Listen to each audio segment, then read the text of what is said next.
Alrighty, so let's start it off with say and spell your name and state your title. Hi, my name is Todd Barber, Todd, last name Barber. I'm a proud graduate of Wichita Southeast High School, class of 1984. And so, what is your position at JPL kind of entail? Kind of walk us through what your responsibilities are and such. Sure. Yeah, at JPL, which is NASA's Jet Propulsion Laboratory, one of 10 NASA centers around the country. It's my first job right out of college. I've been there slightly over 30 years. Last October was my 30th anniversary. I'm a propulsion guy, which is literally a rocket scientist. There is no such thing because you're really an engineer if you're working on rockets, but I'm as close as you get to a rocket scientist. And my specialty is in mission operations, which is actually flying these beautiful spacecraft and rovers and getting them to their destination rather than designing them or building them. So I just love the thrill of flying them around the solar system. So, when you were younger, when did you really kind of confirm and know that yes, this is what I want to do as a profession? Yeah, it's I waffled a bit, but they were always within STEM careers ever since I can, even before STEM was an acronym. And this was like as early as kindergarten, first grade. My dad would do science experiments for my sister and me, and we really enjoyed it. But I particularly just got the science bug like crazy. So things like a weather kit, electronics kit, a chemistry set that just kept growing and getting more scary. Um, and then within that too, my mom bought my dad and I a telescope when I was in late middle school at Curtis Middle School, and then through Southeast High School days also. So my dad and I got the astronomy bug as well. Um, and I saw these pictures of Jupiter and Saturn and all their moons in National Geographic in about 1981 or so, out at my grandparents in Western Kansas. They lived out near Hayes. And I was hooked for life as a planetary science junkie ever since about eighth grade. And essentially kept, thought about math degrees and chemical engineering and a few things, but settled fairly quickly at MIT into aerospace engineering and with a lure of space flight, and not so much on human space flight. It's cool. I've got astronaut friends, things like that. But for me, it was always about exploration and finding out what the planets had to tell us. hmm So, did you take any classes, or were there any classes offered at the time? Because obviously today then was way different. Did you take any classes at Southeast to kind of prepare you for JPL or anything or stuff like that you wanted to do? It, I am so proud. It's really absolutely unbelievable the caliber of the teachers at Southeast while I was there in the mid 80s, especially in math and science. They were absolutely phenomenal. And three that come to mind are Floyd Beyer, who was my chemistry teacher, may he rest in peace, and Mr. Hodges, Marion Hodges. Also, we lost him last summer in his late 80s, early 90s. And he was not only my physics teacher in high school, but we had an astronomy class at Southeast. So I took that class and was just absolutely hooked for life. But then on the math side too, just the best math teachers at Southeast, and particularly Mrs. Sue Neal. And I had algebra 2 from her and trig and geometry, and she was just absolutely fabulous. So I felt very well prepared from my days at Southeast to compete at MIT as an undergrad and then as a grad student. Mhm. Not to interrupt Donovan too much, I did actually just go grab the yearbook from 1984, and I saw your math club picture in there. Yeah, that's well, like every good nerd, of course, I had to be president of the math club back in high school. So it was almost a requirement to be at MIT at that time. Yeah, for sure. But socially, I wasn't so crazy about my time at Southeast. It was, these days nerds are a little more tolerated and respected, and less bullied and things. But back in my day, it was not so great. But what was great then going to MIT, they really raised the bar for being a nerd. So I felt really cool at MIT. Mhm. So, kind of describe a bit of your life, kind of after high school, and your journey to NASA's Jet Propulsion program. Kind of walk us through that a little bit. Obviously, you did go to MIT and kind of try to get your foot in the door the first year, or for 1 year at JPL, but you had to keep trying, and it's one of those like recycling doors you had to keep smashing your face into to finally get in the door. I sure did. Yeah, it was not easy, and it's tougher now because it's everybody wants to work at JPL. We tend to do things like land on Mars and get people excited, and the resumes start flying in. But right after Southeast, I headed off to MIT for a bachelor's degree in aerospace engineering, although I had a piano scholarship to Wichita State also. So I was trying to decide between music and engineering, and that was a tough choice. But I figured I'd probably get a better music degree or music education at MIT than on the side than like an engineering degree on the side from a piano major at Wichita State. So I did take some WSU courses during high school also. I think junior and senior years at Calc 1 out of Wichita State. Once I got to MIT, I settled in on aerospace engineering, and the allure of the space side was really strong. As a sophomore there, you can apply for co-ops and internships, and I didn't quite have the grades, and I applied to JPL because I loved them so much, and I didn't make the cut. I tried again after I got my bachelor's degree, 4-year degree at MIT. I was one class short of a double major, by the way, in music. So I took a music class every semester and minored in music at MIT, mostly in composition, which was, I always wanted to be a composer as a kid as well. And I'm a published composer now as an adult on the side. But I tried for JPL again after my bachelor's degree.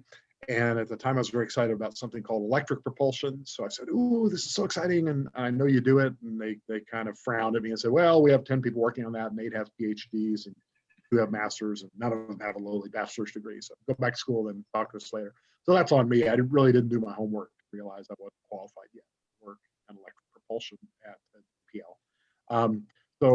Third time was the charm, although it was a kind of a back door. I saved the business cards from all these recruitment trips. And then I got my master's at MIT, and then applied. I actually had a job offer from TRW Space Systems in Southern California. This is the summer of 1990, and actually was all set to go work there. Sent in my urine sample for the drug test, passed that, was all ready to start. And then the project I was going to be working on actually got canceled before I started my career. And welcome to aerospace engineering. It's very cyclical, it's feast or famine. So they called me and said, "Well, I guess we kind of have to honor your, commitment to work here, but we're laying people off because that project got canceled. It'd really be the proper thing to do for you to, just not come." So I was like, "Welcome to aerospace." So then I had to scramble to find a job after that because I was about to graduate, and I had saved that business card from the recruiter from JPL, and with that I did a cold call and said, "Hey, I need a job, and JPL's my dream," and all this. They're like, "Well, this is amazing. We've been trying to fill a entry-level propulsion engineer position for 2 months. We've had an ad in the LA Times and no offers and all this." I couldn't believe it. So I joined in October of 1990. Back in the old days before the internet and all that, you had to do things like want ads in the paper. So it was just the right place at the right time. But it took persistence, and the third time was a charm. So I started at JPL. And then they threw me right on the Galileo mission to Jupiter, which was the first Jupiter orbiter that launched in 1989. And I joined about a year after launch, and then flew it past Earth twice and Venus, and out to Jupiter for an orbit capture in 1995. So I ended up spending 7 years on Galileo, and my career was off to a start there at JPL. Did you feel any sense of sorry, that weird I got a weird feedback thing that came on for a second. Sorry. Did you feel nervous at all before your first mission with Galileo? Because that is a big deal. That is you really, let's just say you really don't want to mess that up. That's very expensive. No, I was very green, and I had worked a couple summers out at Boeing Military, BMAC, Boeing Military Aircraft Company in Wichita. So that was awesome. So I could live at home. Mom's cooking, she did my laundry. I could pocket all the money to be able to afford to go back to MIT. So those were great summer jobs there. But other than that, I didn't have any experience. So that first day at JPL, and they throw you on a mission in flight. I reported to the lead propulsion engineer and started my training there. And I was nervous, and There were growing pains there, just learning how to do this stuff. But on the other hand, I felt like that MIT, but Southeast High School prepared me incredibly well. That basic um, STEM education I got there from these fabulous math and science teachers, I was using that kind of stuff every day at JPL. So I felt well prepared and just learned how to do the tricks over the next 3 decades. But it was a great start, and that mission was so long. It was nice to cut my teeth, and Galileo had tons of problems. The main antenna didn't come out, and we had leaky valves, and it was short circuits all the time. So what could have been a boring cruise for years and years was nothing but excitement and engineering challenges and fun problems to solve.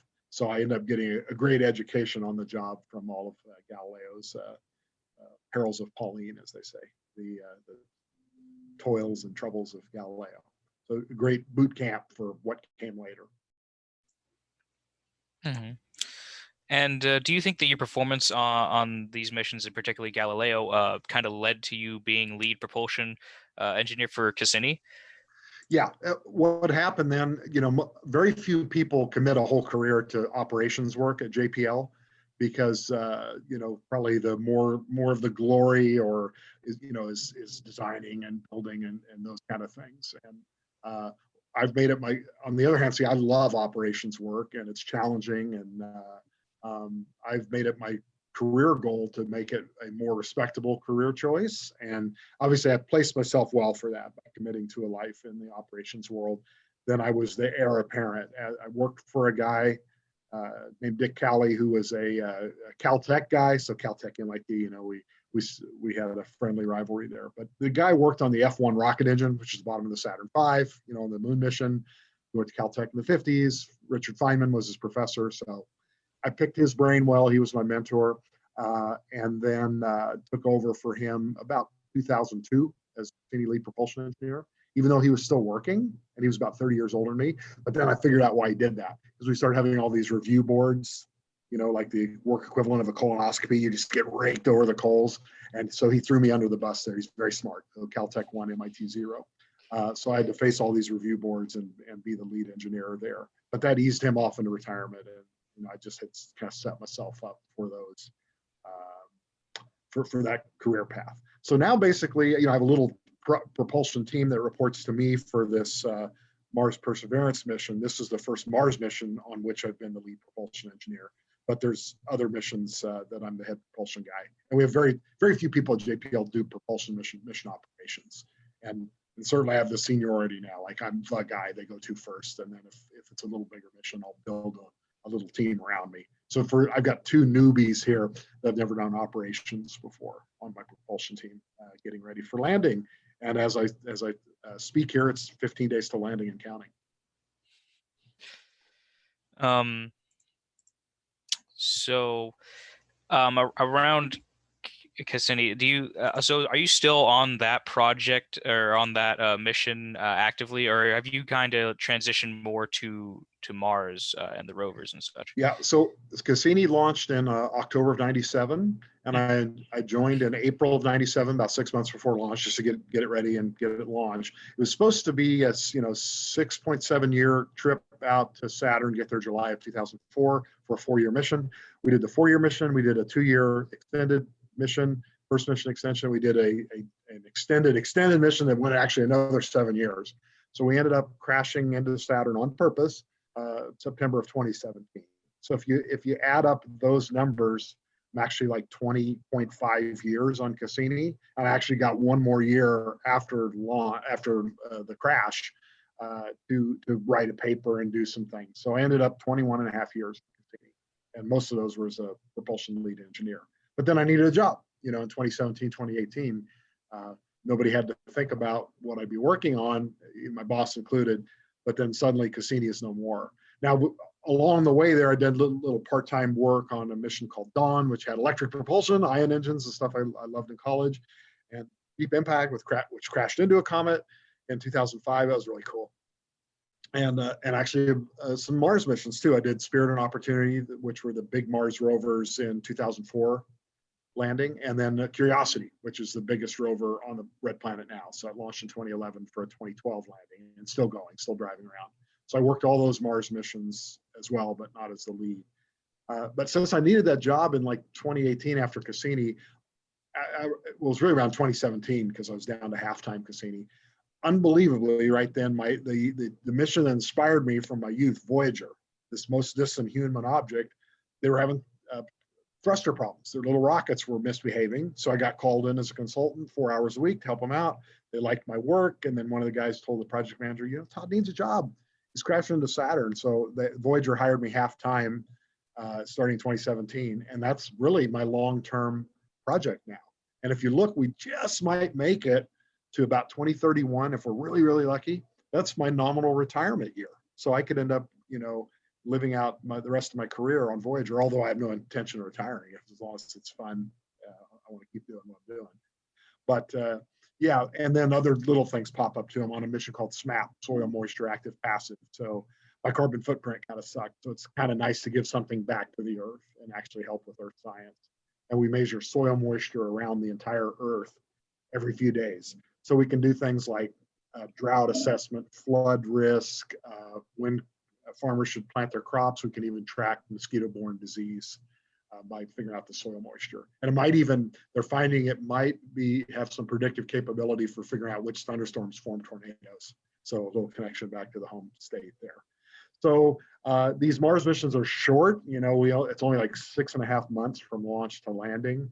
So they're short, intense sprints. I'm working my tail off trying to keep Voyager happy, SMAP around the Earth. And there's 2 Voyager spacecraft, by the way, Voyager 1 and 2, all while trying to fly to Mars. So the last 6-8 months have been nuts. And that'd be even if we were in JPL, but trying to do it all from home is really crazy. But the end is in sight. We're 2 weeks away from landing on Mars as we speak. So that is about to be off my plate, hopefully with a successful landing on the red planet. Yeah. And kind of rewinding a little bit, I forgot to ask, obviously Galileo had its own fair share of problems. Did you have nearly as many problems with Cassini as you did with Galileo, or were the only problem crashing into Saturn? Well, yeah, that number one, that wasn't a problem. That was absolutely by design, and we couldn't let it accidentally crash into one of Saturn's interesting moons, especially Enceladus, because Enceladus might have life in global water oceans underneath an ice crust. So we couldn't contaminate that moon, risk contaminating it with bacterial spores on Cassini. So we had to dispose of the spacecraft at the very, very end of life. And again, this is in 2017. We were supposed to be dead in 2008. And I'm the head propulsion person on Cassini, as I mentioned, and I can confidently say at the very end of the mission, we had 1% of the fuel left, plus or minus 2%. So if you do the math there, it means we could have run out at any time really in the last year or two of the mission. So it was time, we had to plunge into Saturn. And back to your original question, amazingly, Cassini was probably the most trouble-free planetary mission certainly I've worked on, and maybe in the history of planetary science. There were a few little minor issues, but man, that was one well-built, well-oiled machine. That kept us busy. We did 360 burns over 20 years to keep it on course and do all these things. So even when things are going well, there was always plenty of work to do for 20 years. And I miss it. I miss the team mostly because you get, you see these people, you grow up with them. I knew I'd watch my 30s disappear on Cassini if I were lucky. I never dreamt I'd watch my 40s go too. And that's exactly what happened. So what are, you've been working on the JPL program for a very long time. Let's just say that. Yeah, that's fair. I've been there a long time. It's 30 years, a long time. Oh yeah. So what are some of the things you've discovered in your time? Because 30 years, that's a long time, and just given the way that space science has progressed from when we originally touched down on the moon to even to today, you probably more than likely have discovered your fair share of cool stuff. Oh yeah, and as an engineer, I obviously don't get any credit for these discoveries, and I'm a tiny piece in a big machine, but I'm a kind of closet planetary scientist too, right? So that's what gets me going, is seeing those. So if I look back over my career, Galileo did the first ever flybys of main belt asteroids. So that's exciting. The asteroids Gaspar and Ida ended up having this cute little moon we called Dactyl. So that was very early in my career to discover a moon of an asteroid. That was exciting. All the discoveries we made at Jupiter, even though Voyager had been there before, Galileo spent 8 years in orbit around Jupiter. So that's a highlight for sure. These Mars missions, everything we found with the liquid water, ancient environments, the potential for life to have started. The deep impact when we crashed into the comet, that was totally cool, to see inside the craters. And I worked a little bit on a mission called Stardust, where we actually brought comet samples back to the Earth. That was very exciting, just to understand how the early solar system was mixed a lot more than we thought. Stuff moving from inner solar system to outer solar system. Dawn was this electric propulsion mission that went to the two biggest main belt asteroids, Ceres and Vesta, and I worked on that about 4 years or so. And we mapped those bodies for the first time. So that was very exciting too. And Ceres is a potential place for exobiology, potentially a place where life might have started outside of Earth. But the moons, like Saturn moons, especially Enceladus, finding that global water ocean and hydrothermal vents that spew ice crystals into space and form Saturn's B ring. That was probably maybe the biggest surprise of all the missions that worked so far. So is there anything that you hope to discover, however much longer that you do work in JPL or and in general in the NASA field? Is there anything you hope to learn? Sure. So the Perseverance is the most capable rover we've ever sent to Mars, almost to land here. And we're looking for ancient liquid water environments. This is the first part of a campaign for Mars sample return. NASA's been wanting to do that for decades and decades, to actually bring rocks back from Mars. It's a very tough problem when you think about it. You got to collect the samples, you got to gather them, you got to put them on a MAV, a Mars ascent vehicle, some kind of rocket that's on Mars that can launch into Mars orbit. It has to rendezvous with some kind of orbiter that then has to somehow get back to Earth and then get the samples to the surface of the Earth. So the first step was to collect samples, but this rover is going to do that. We got a bunch of hermetically sealed test tubes that we can collect rock and soil and leave the tubes there for the next mission, maybe in the 2020s, which is a mission I very well could work on also, that Mars sample return mission coming up. What else? The Voyagers are in the outer solar system, way 5 times further than Pluto. They're in interstellar space. The sun blows a bubble around itself called the heliosphere.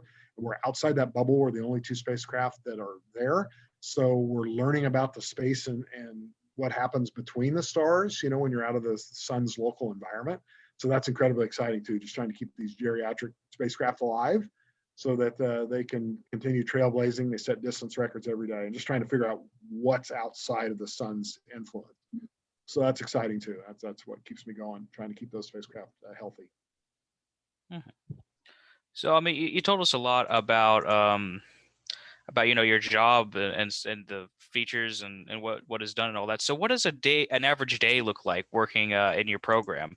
Kind of walk us through what you do. Yeah, that's fair. So I'm an absolute incurable night owl, like every teenager. I loathe mornings. I just cannot stand them, and I'll never change.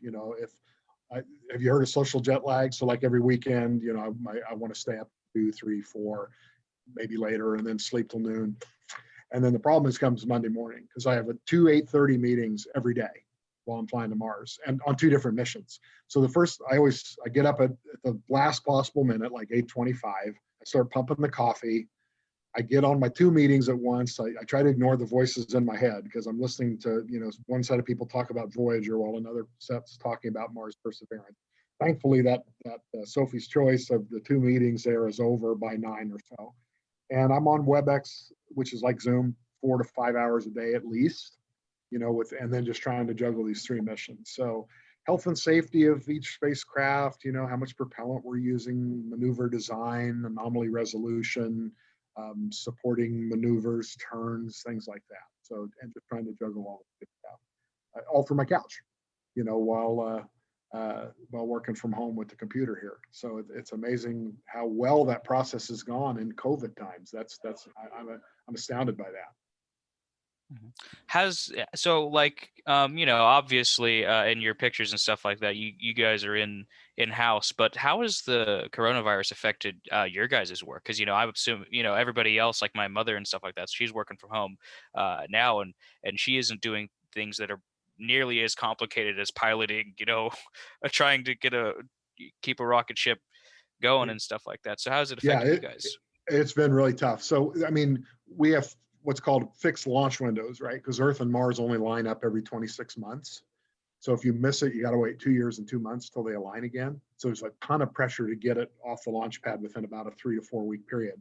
And that was July of last year, right in the middle of the pandemic, right? So down in Florida, they're trying to figure out how do we get in here and not get sick and keep going. And if everybody gets COVID, it delays stuff. We might miss the launch window.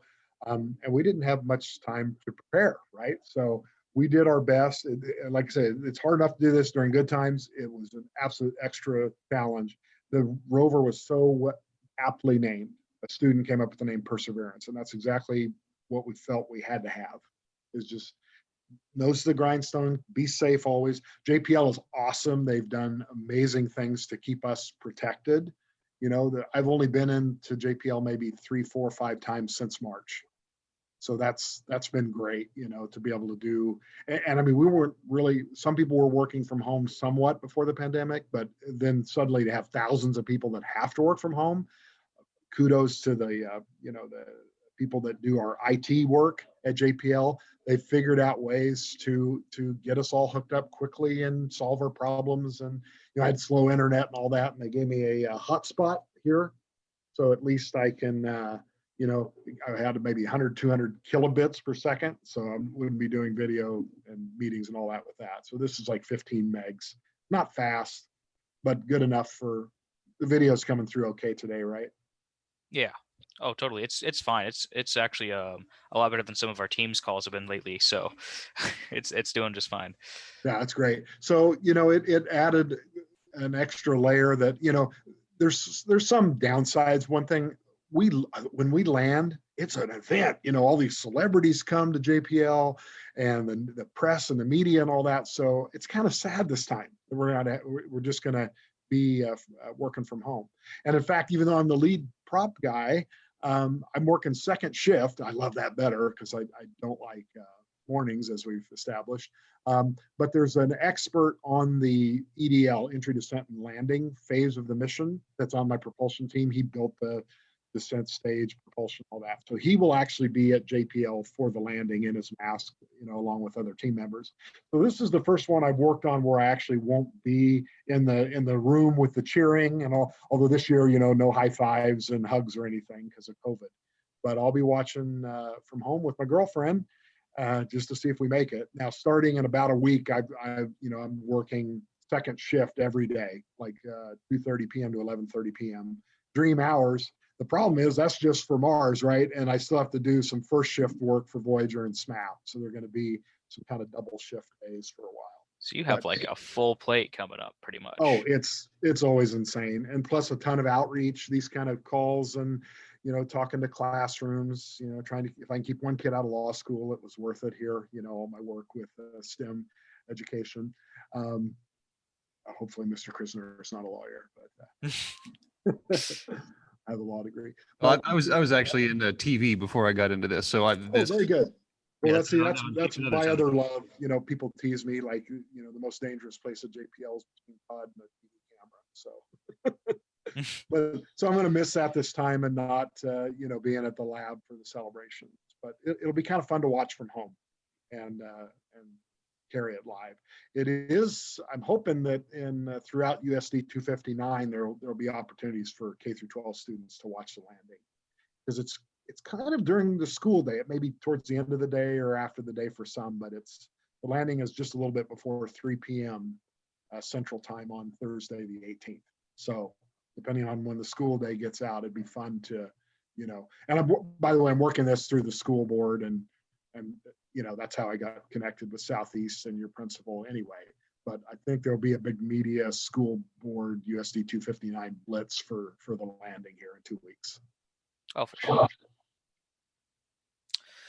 So you mentioned a little bit of how this will be your first landing that you actually aren't with your team and all that. So I mean, like, how does that kind of have you been able to keep a good connection with all your teammates during this time? Because it's This is Yeah, basically just you absolutely. and your home, you know?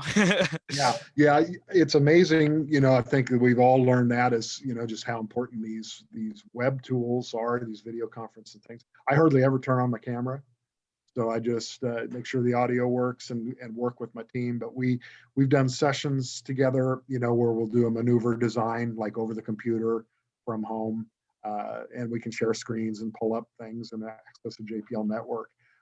So that's the more intimate, tiny team stuff. Then, of course, obviously, I'm on meetings with the whole team. Not well, the whole team's hundreds of people, but the whole engineering team, let's say.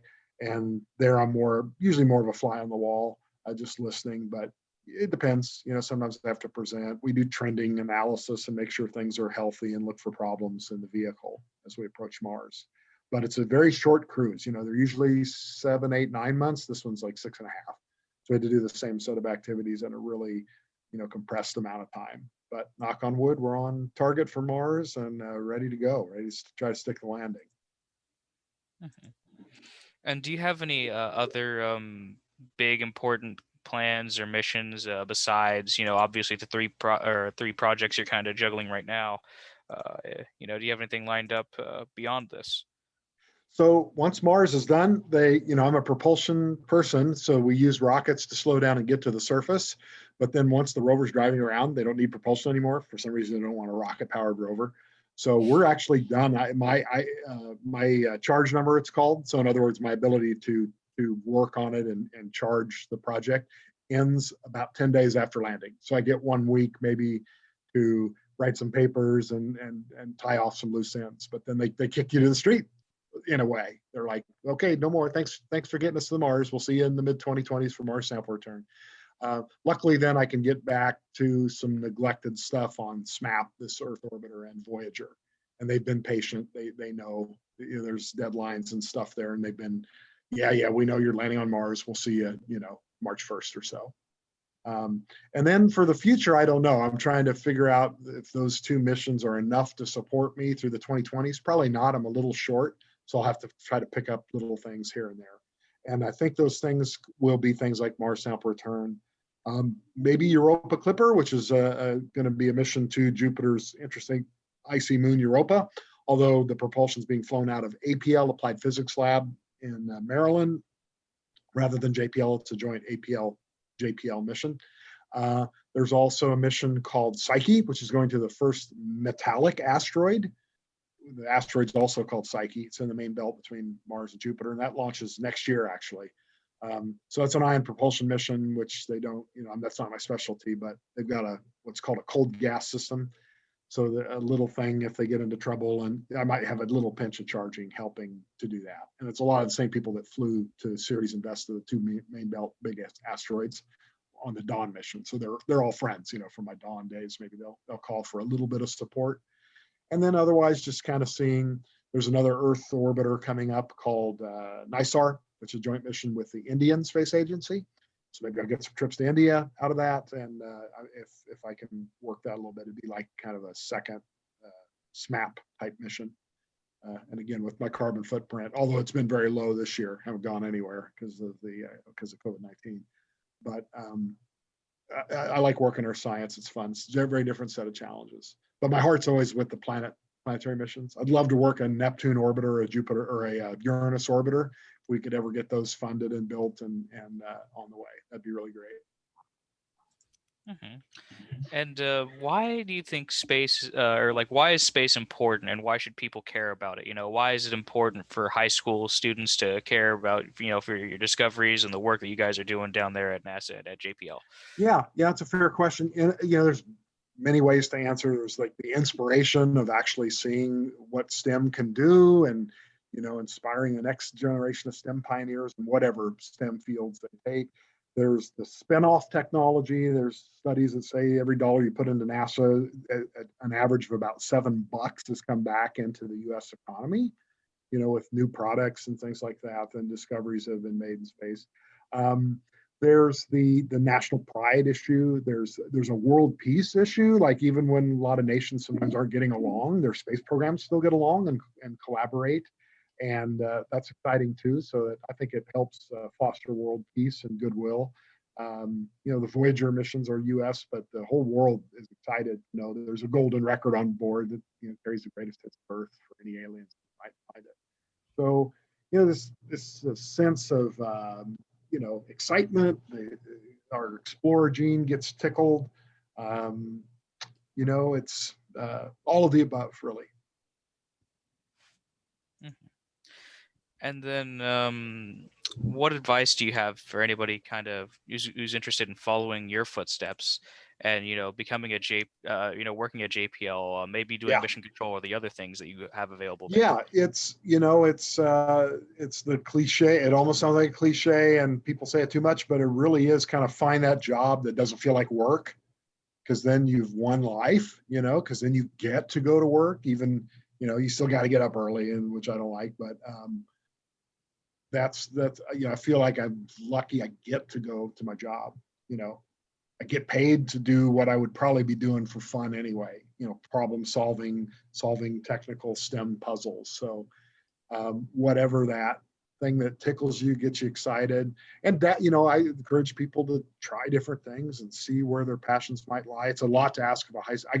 I got so lucky to figure it out in 8th grade. I saw those pictures in National Geographic, but most people aren't that lucky. I recognize how blessed I am to have figured it out at age 13. And even then, there were tiny little twists and turns, but I found my way to JPL soon enough. But then, and natural ability is great, but nothing trumps just hard work. Just work your butt off, because it's not realized that well. Life is competitive. There are opportunities to be cooperative and to look out for others and to work in a team, and that's vitally important at JPL. But to get there in the first place, kick butt. Just hard work trumps, intelligence every time. And do you have anything else you'd like to add to anything you said today at all? I guess stay tuned for the Mars landing, and I am honored to talk to my alma mater. Southeast is an awesome school, and it really opened the universe for me. And I hope it does that for students for years to come. It's a very special place, and take advantage of it, and just realize it is an important time of your life to have fun, but it really get that great education, get the best education you can, because that lays the foundation for your entire adult life then. But otherwise, go Buffs, and hope to represent you well on the surface of the red planet starting February 18th, 2021.